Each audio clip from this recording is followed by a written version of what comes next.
First of all, I want to thank you, Wilma, for having given me those words. It's always so wonderful to see you. Can everybody hear me now? Okay, thank you. Wilma, those were wonderful words, and I thank you. It's always good to be here in your country and to see you.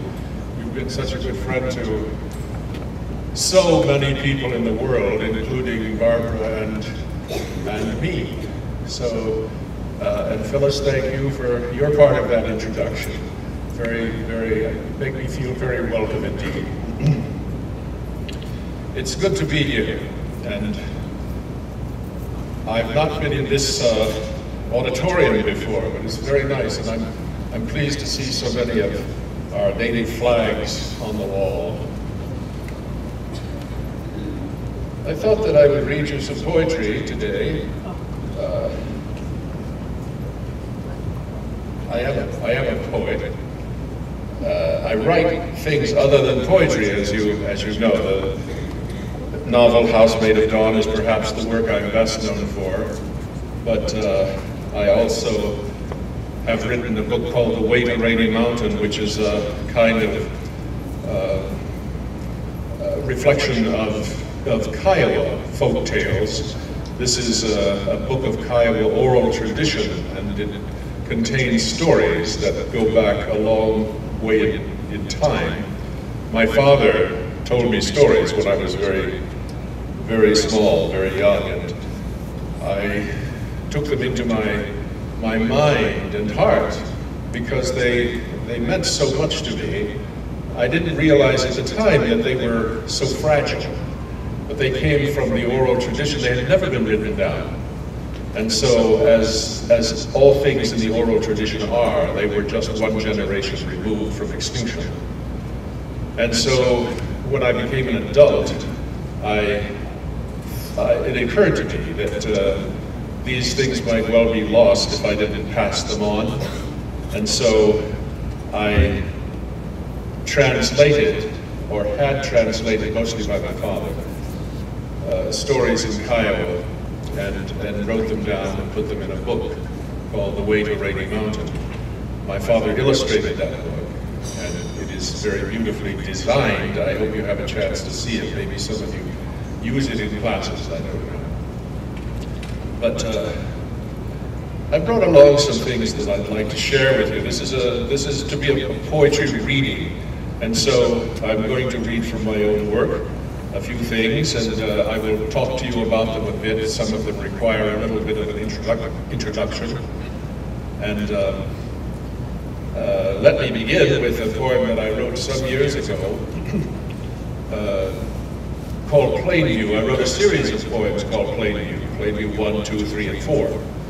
And this is the first of the Plainview poems, and I read it for a couple of reasons. First of all, the landscape of the poem is the Great Plains, and this is my native land. I was born in Lawton, Oklahoma, and my first home was near the little town of Mountain View, and that's Rainy Mountain country. That's the shortgrass country of the state, and it is very important to me. My roots go far down into that soil. There's a cemetery at Rainy Mountain in which many of my forebears are buried, so it's a sacred ground to me.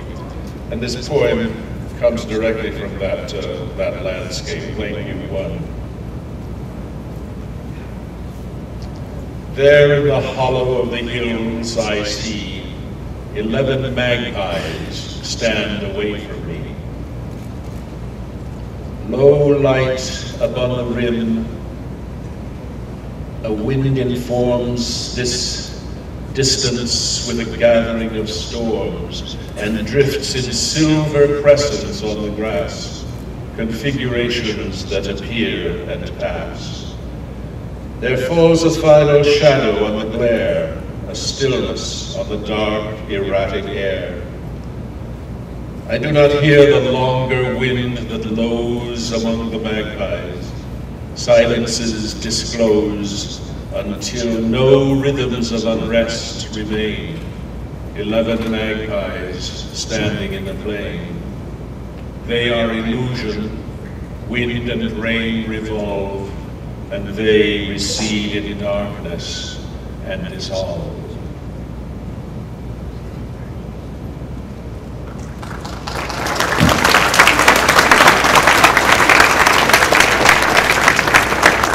I wanted to be a poet from a very early age, and I told my mother that. My mother was a writer who wrote children's books for the most part, but she also wrote poetry. My father was an artist. He was one generation following the so-called Kiowa Five, those 5 Kiowa artists who became famous for having founded a kind of school of Indian art at the University of Oklahoma. And so I grew up in a very creative household. I was watching my mother write, and I was watching my father paint. Well, I followed in my mother's footsteps first. I became a writer. And in my father's footsteps at a much later time, after I had become an adult, I started painting. Started painting in the Soviet Union, as a matter of fact. I was there teaching in 1974. And something about the atmosphere of that country brought about a kind of surge in my creativity, and I started to draw, and the drawing led to painting, and now I have that career. I keep painting, having exhibits now and then.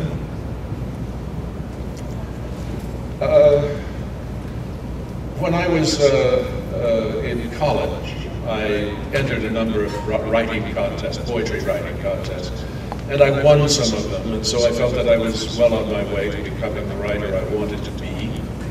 And in the year I graduated from the University of New Mexico, I published my first poem. And I thought, that is it! I have become a professional writer. Nobody can question that now.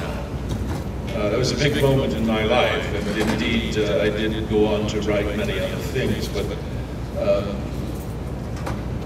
I won a creative writing fellowship to Stanford to pursue my graduate career, and I worked there for my master's degree and then my doctorate.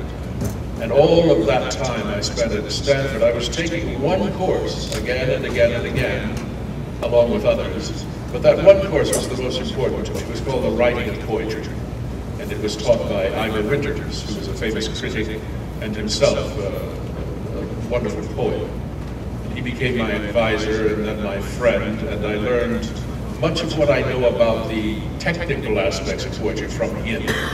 When I went to Stanford, I didn't know a spondee from a dactyl, but I learned all that under his tutelage, and so that was a very good experience for me. The second poem I want to read is like the first in a certain way.